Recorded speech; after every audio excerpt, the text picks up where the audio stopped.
होना चाहिए, आज से होना चाहिए।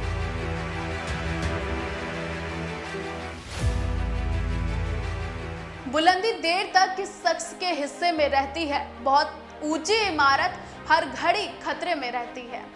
मुनव्वर राणा का ये शेर तो आप सबने सुना होगा। नमस्कार, आप देख रहे हैं द लीडर हिंदी और मैं हूं आपके साथ स्वप्निल यादव। मुनव्वर राणा की ये लाइन बीजेपी पर बिल्कुल सटीक बैठ रही है। हाल ही में हुए उपचुनाव के बाद से बीजेपी में लगातार अंतर्द्वंद हुआ और ये अंतर्द्वंद हमें प्रदेश में बीते रविवार को हुई कार्य समिति की बैठक में भी देखने को मिला। हालांकि ये अंतर्द्वंद बीजेपी में होना लाजमी था, क्योंकि पहले लोकसभा चुनाव में करारी हार मिलना और उसके बाद देश के 7 राज्यों में हुए उपचुनाव में 2 सीटों पर एनडीए गठबंधन की जीत होना अंदर ही अंदर भाजपा में कलेश उत्पन्न कर रही है और मोदी शाह की परेशानी भी बढ़ा रही है। लेकिन प्रदेश में हुई कार्य समिति की बैठक में इतने उतार चढ़ाव के बाद भी भाजपा 2027 में अपनी नाक को ऊंचा रखने का प्लान बना रही है। लेकिन इसी बीच बीजेपी की कार्य समिति की बैठक में तैयारियों पर चर्चा तो हुई, लेकिन अंतर्द्वंद भी देखने को मिला। और ऐसा तब हुआ जब मंच से केशव प्रसाद मौर्य ने कहा कि संगठन सरकार से बड़ा है और संगठन से बड़ा कोई नहीं होता, हर एक कार्यकर्ता हमारा गौरव है। उन्होंने अपने भाषण में प्रदेश सरकार को नसीहत भी दे डाली। तो चलिए आपको सुनाते हैं केशव प्रसाद मौर्य का बयान। यहाँ जो कार्यकर्ता है उनसे इतना है कहूंगा, आवाज तो यहाँ सरकारी व्यवस्था के साथ कालिदास मिला। मैं सदा कहता था और आज इस प्रदेश कार्य समिति में मैं संगठन के वरिष्ठता हमारे देश के और प्रदेश के नेतृत्व के सामने कह रहा हूं, संगठन सरकार से बड़ा है। संगठन से बड़ा कोई नहीं होता है। संगठन सरकार से बड़ा है, बड़ा था, बड़ा रहेगा। तो आपने सुना कि केशव प्रसाद मौर्य ने अपने बयान में क्या कुछ कहा और इस बयान का पलटवार करते हुए प्रदेश के मुखिया योगी आदित्यनाथ जब मंच पर आए तो उन्होंने बातों ही बातों में कह डाला कि अगर पार्टी में कोई खरोच आती है तो उसका असर वहां पर भी देखने को मिलेगा।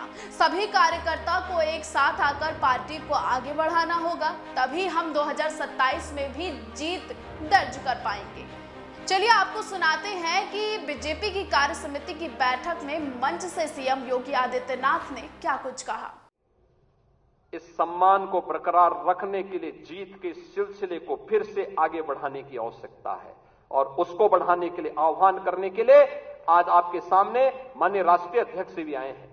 जीत का यह सिलसिला जो 14, 17, 19, 22 पंचायत चुनाव, नगर निकाय चुनाव, उपचुनावों में बना रहा, यही मोमेंटम 2027 में भी बनेगा।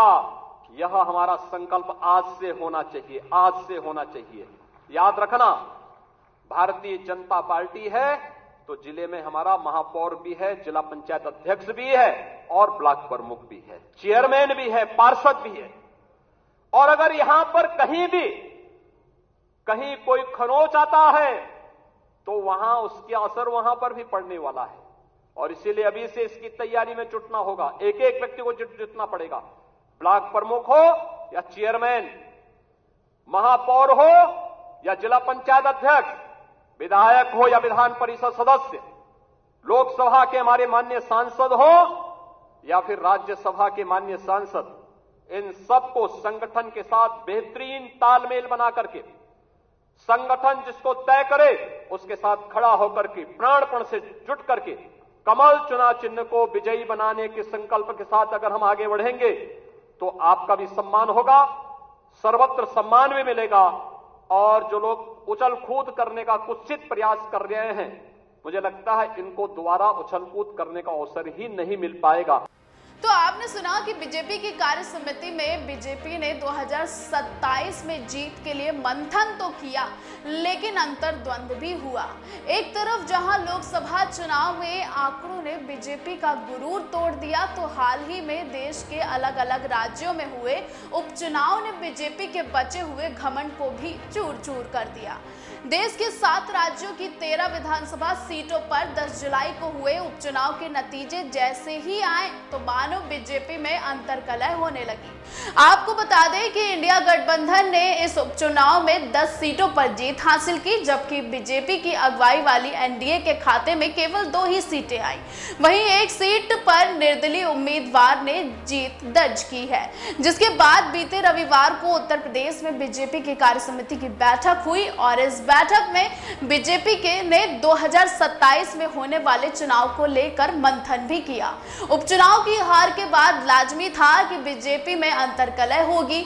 यहां तक कि मोदी शाह की जोड़ी 2027 में यूपी में होने वाले चुनाव को लेकर रणनीति भी बनाएगी और इस रणनीति की वजह से प्रदेश में योगी सरकार की गद्दी पर भी आंच आ सकती है। इंडिया गठबंधन की लोकसभा चुनाव में यूपी में जीत के बाद से बीजेपी में निराशा देखने को मिल रही है, लेकिन उपचुनाव ने इस बार 4 चांद लगा दिए। लेकिन प्रदेश के मुखिया ने ठान ली है कि वो 2027 में अपने बुलडोजर की आन बान शान बनाए रखेंगे। अब ये तो संगठन के निर्णय के बाद ही तय होगा कि क्या सीएम का चेहरा बदलेगा या फिर बीजेपी के दिग्गज नेता कोई नई चाल चलेंगे। फिलहाल ये तो वक्त ही बताएगा। तो आपको ये अपडेट कैसी लगी हमें कमेंट बॉक्स में बताना ना भूलें और तब तक के लिए हमें सब्सक्राइब करें, लाइक करें, शेयर करें। और अब वक्त हो गया आपसे इजाजत लेने का, तो हमें दीजिए इजाजत और आप देखते रहें द लीडर हिंदी।